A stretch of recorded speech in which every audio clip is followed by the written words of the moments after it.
मुलाकात होगी, आपसे आशीर्वाद प्राप्त हुआ।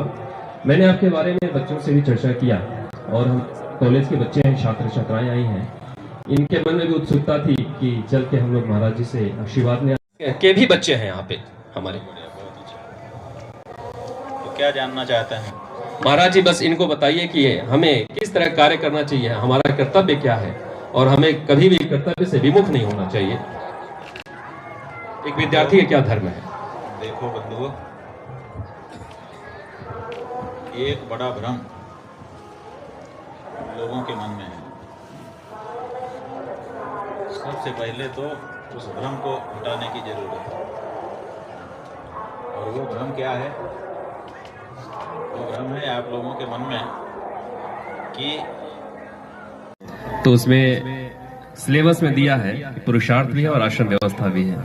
तो मैं बच्चों के समाजशास्त्र के बच्चे हैं तो मैं पढ़ाता हूँ कि आश्रम व्यवस्था के द्वारा ही पुरुषार्थ की पूर्ति, धर्म अर्थ काम मोक्ष की पूर्ति करना है, ये कार्य करना है जो अपना दायित्व है।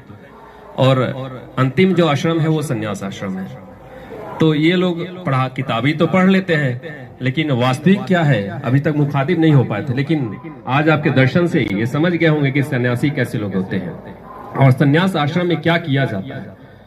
तो महाराज जी, मैं चाहूंगा कि संन्यास आश्रम क्या होता है, थोड़ा सा उसके ऊपर बच्चों को मार्गदर्शित करें, एक अपना विचार रखें कि एक सन्यासी के क्या धर्म होता है, क्या कर्म होता है। देखिए, बात यह है कि अपना जो सनातन धर्म है इसमें व्यवस्था शब्द से तो आप परिचित ही हैं। कोई भी चीज जब तक व्यवस्थित न की जाए तब तक हो नहीं सकती। व्यवस्था है, पहले कढ़ाई में तेल डाला जाएगा, फिर अदरक मिर्ची और भी जो डाला जाएगा, फिर उसमें सब्जी डाली जाएगी, फिर उस पर ढक्कन रखा जाएगा, पकाया जाएगा, आदि आदि। यही है ना व्यवस्था। अब कोई कहे नहीं पहले हम सब्जी डालेंगे उसके बाद तब हो जाएगा। एक व्यवस्था है कि टोपिया को ऐसे रखना है, उसका जो मुंह है वो ऊपर रहना चाहिए, व्यवस्था है। अब कोई कहे नहीं हम उल्टा रख करके उसमें सब्जी बनाएंगे, हो जाएगी? नहीं होगी ना। तो इसका मतलब है कि किसी भी कार्य को सम्यक संचालित करने के लिए कोई ना कोई व्यवस्था बनानी पड़ती है। तो अपना इतना बड़ा समाज है, इतने बड़े समाज को अगर एक दिशा में लेके जाना है, अगर इसको यूं ही फैलने देना है कि हमें नीचे गिरा दिया, जिधर फैलना हो फैले, तब तो कोई दिक्कत नहीं है। लेकिन अगर इसको एक दिशा में लेके जाना है, किसी एक लक्ष्य की ओर लेके जाना है, तो व्यवस्था बनाए बिना हो जाएगा?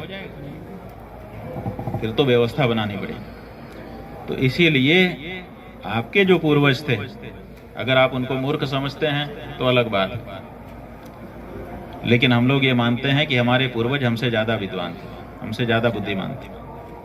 और इसके प्रमाण भी हैं। थोड़े दिन पहले ही हमारे यहाँ किताबें नहीं छपती थी। क्यों नहीं छपती थी? क्योंकि हमारे पूर्वज उनको बचपन में ही याद कर लेते थे पूरी किताब, और पूरी जिंदगी फिर वो घूमते रहते थे, जहाँ जरूरत पड़ती थी यूँ बोल देते थे। आप लोगों ने भी देखा होगा, अब अभी भी देख सकते हैं थोड़ा थोड़ा, कि आपके जो घर में बुजुर्ग हैं उनसे आप पूछते हैं कि 68 का 3 गुना कितना होगा, वो बता देते हैं, और आपको तुरंत जेब से कैलकुलेटर निकाल के कैलकुलेट करना पड़ता है। तो इसका मतलब है कि उनकी बुद्धि ज्यादा है कि आपकी? बुद्धि का सही प्रयोग वो कर रहे हैं कि आप कर रहे हैं? आप मशीनों के निर्भर हो रहे हैं। इसका मतलब कि आपकी स्वयं की क्षमता कम हो रही है। जब घुटने खराब होते हैं तब हम हाथ में छड़ी लेते हैं, जब आंख खराब होती है तब ऐनक लगाते हैं, है ना? इसका मतलब कि मशीन हमारी पूरक है। अगर हमारे स्वयं में शक्ति हो तो मशीन की आवश्यकता नहीं है। तो जैसे जैसे हमारे पास मशीनों के अंबार लग रहे हैं, वैसे वैसे हम कमजोर हो रहे हैं। ये हमारी कमजोरी की निशानियां हैं। हाथ में मशीन हमारे है, इसका मतलब है कि हम कमजोर हैं। इतने लोगों में हमको माइक से बोलना पड़ रहा है, और हमारे यहाँ 10-10 हजार 20-20 हजार लोग पहले इकट्ठा होते थे, और एक आदमी भाषण देके उनको सबको सुना देता था बिना माइक के। और आज भी काशी में रामलीला होती है, रामनगर में 10,000 20,000 लोग वहाँ अभी भी आते हैं, लेकिन आज भी माइक नहीं लगता है और सब संवाद सुनते हैं। एक आदमी कितना तेज होगा और उसकी आवाज निकालने की कितनी क्षमता होगी, ये पहले सब में थी हमारे। अब हम मशीन आ गई, अब हमको ज्यादा बोला ही नहीं जा रहा, अभी ज्यादा तेज बोल दें तो गला बैठ जाएगा, है ना। तो हमको कमजोर बनाया जा रहा है। तो हम लोग ये मानते हैं कि हमारे पूर्वज ज्यादा समझदार थे, ज्यादा व्यवस्थित थे, इसीलिए समाज को एक सही दिशा दे पाते थे। और इसीलिए क्योंकि उन्होंने एक व्यवस्था बनाई थी, और उसी व्यवस्था का नाम है वर्णाश्रम व्यवस्था। क्या नाम है, आपने पढ़ा ही है, उसी का नाम है वर्णाश्रम व्यवस्था। पहले तो उन्होंने वर्ण व्यवस्था बनाई, उसके बारे में आप लोगों ने पूछा नहीं है, लेकिन आश्रम व्यवस्था बनाने के लिए हम उसका भी उल्लेख कर दे रहे हैं, क्योंकि दोनों व्यवस्थाएं साथ चलती हैं। तो ब्राह्मण, क्षत्रिय, वैश्य, शूद्र, ऐसे 4 वर्ण उन्होंने निर्धारित किए, और फिर 4 आश्रम भी बना दिए। आश्रम का मतलब क्या है?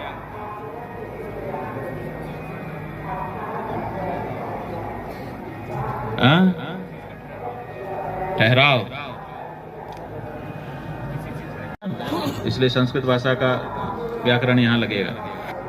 तो आंग उपसर्ग है, आ का मतलब होता है समग्र रूप से, और श्रम, श्रम शब्द आप लोग जानते हैं, मेहनत, ठीक है। तो आश्रम का मतलब जिसमें श्रम के साथ रहा जाए उसका नाम आश्रम है। आप लोग कहते हो ना कि महात्मा लोग आश्रम में रह रहे हैं, मस्ती कर रहे हैं। आश्रम में रहने का मतलब ये जहाँ श्रम के साथ रहा जाए। यहाँ मजा नहीं है, यहाँ आप आराम नहीं कर सकते। आराम का उल्टा है आश्रम, माने हर समय जो श्रम करता रहे उसका नाम है आश्रम, ठीक है। घर वाले में और आश्रम वाले जीवन में क्या अंतर है? घर वाले जीवन में आपने कहा सवेरे उठना है 4 बजे, सब लोगों ने कहा ठीक है, आपने अलार्म लगा दिया, आप सो गए। अब 4 बजे अलार्म बजा, आपने यूं हाथ उठाए, यूं दबा दिया बटन को, घड़ी बंद हो गई, अब आप फिर सो गए। थोड़ी देर बाद और लोग आए, हिला रहे हैं, उठो उठो, अरे थोड़ा और सोना। माँ भी दया कर ले रहा, अच्छा ठीक है थोड़ी देर से। फिर पिताजी आ गए, अरे भाई देर हो रही है, थोड़ा बस पापा थोड़ी देर। फिर पापा भी थोड़ी दया कर दे रहे हैं। इस तरह से आपका चल रहा है। और यहाँ हमारे जो आश्रम के लोग हैं, समय पे खड़े हो ही जाना है, चलेगा नहीं। तो यहाँ पे कड़ाई है, यहाँ पे समय पे खाना पड़ेगा, यहाँ समय पे सोना पड़ेगा, समय पे उठना पड़ेगा। हर काम जो तय है पहले करना ही पड़ेगा। आप बहाना नहीं कर सकते, आप कोई आलस्य नहीं, प्रमाद नहीं कर सकते, बचाव नहीं कर सकते। तो आश्रम का जीवन जो है वो हर समय श्रम का जीवन है। हर समय वहाँ सतर्क रहना पड़ता है, अलर्ट रहना पड़ता है, ठीक है। जैसे सावधान मुद्रा है, सावधान के बाद विश्राम मुद्रा है, तो यहाँ हर समय सावधान रहना है। और यहाँ देखिए, आप लोग जितनी भी ड्यूटी करते हो, चाहे पुलिस की हो, चाहे डॉक्टर की हो, चाहे सेना की हो, हर ड्यूटी में क्या है? ड्रेस है। आप ड्रेस लगा के ड्यूटी पे चले जाते हैं, ऑन ड्यूटी हो जाते हैं, और फिर ड्रेस ऑफ किया तो ड्यूटी भी ऑफ हो गई। और यहाँ हम लोगों का ये एक बार जो पहना है मरने तक उसको उतार नहीं सकते। रात को भी पहने रहो, दिन को भी पहने रहो। इसका मतलब है कि 24 घंटे की ड्यूटी यहाँ है, यहाँ कभी भी फ्री नहीं है। तो ये जीवन हर समय ऑन ड्यूटी का जीवन है। और जो ऑन ड्यूटी है उसको कहाँ विश्राम है? राम काज कीने बिना मोहि कहाँ विश्राम। हनुमान जी जा रहे थे, मैंने कहा गया कि आराम कर लीजिए, उन्होंने कहा राम काज कीने बिना मोहि कहाँ विश्राम। विश्राम नहीं कर सकता। वो तो काम करने के लिए जितनी जरूरत होती उतनी बात अलग है, वो भी काम में गिना जाएगा कि साहब ये कर रहे थे, अन्यथा आराम नहीं। देखा है? कौन कौन देखा है? हाथ उठा। काफी सारे लोग हैं जिन्होंने ये देखा भी है। तो इसका मतलब है कि ये सिद्धांत तो खंडित हो गया कि कमाएंगे नहीं तो खाएंगे। तो फिर खाने की जो चिंता है, इस चिंता के कारण अपने कर्तव्य को आप भूल जाते हैं। बहुत से लोग यही कहते हैं इन्होंने कर्तव्य पूछा इसलिए बता रहा हूं कि हम कर्तव्य को क्या करें। पहले हम अपना रोटी कपड़ा मकान देखें कि कर्तव्य देखें। अधिकतर लोगों के मन में सीधी यही बात है, और रोटी कपड़ा मकान जुटाने के लिए वो अपना जीवन होम रहे हैं, पूरा जीवन लगा रहे हैं। और सच बात यह है कि रोटी कपड़ा मकान काम करने से नहीं मिलता। रोटी कपड़ा मकान तो आपका प्रारब्ध है, वो तो मिलना ही मिलना है। आप चाहे काम करो और चाहे मत करो। एक अपने देश में साधु हो गए हैं, उनका नाम मलूक दास था। आप लोगों ने नाम सुना है? उनका एक बड़ा प्रसिद्ध दोहा है जिसके कारण उनका नाम चलता है। वो दोहा भी आपने सुना होगा, अजगर करे न चाकरी, पंछी करे न काम, दास मलूका कह गए सबके दाता राम। अजगर जो है वो चाकरी करता है, अल्लाह की डिग्री लेता है? नहीं लेता। कॉलेज जाता है? नहीं जाता। किसी के यहाँ जाके रिज्यूम जमा करता है, साक्षात्कार देता है, नौकरी करता है? कुछ नहीं करता। और शरीर भी बड़ा है उसका, लेकिन उसके पेट भरने लायक मिल जाता है कि नहीं मिलता? कैसे मिलता? तो इसका मतलब है कि सबको मिलता है। ये विश्व का भरण पोषण करने की जिम्मेदारी भगवान की है, और भगवान बखूबी उसको निभाते हैं, है ना। जो उनके भजन करता है उसको भी भोजन देते हैं, और जो उनका भजन नहीं करता, उनको नहीं मानता, गाली देता, उसका 3 कोटियां हैं। इन्हीं 3 कोटियों में हम सब लोग बटे हुए हैं। अब आप लोग आंख बंद करके तय कर लो कि मैं कौन सा हूँ, ज्ञानी हूँ, भक्त हूँ कि कर्मकांडी हूँ। संसार सच किसको किसको लगता है? हाथ उठाओ।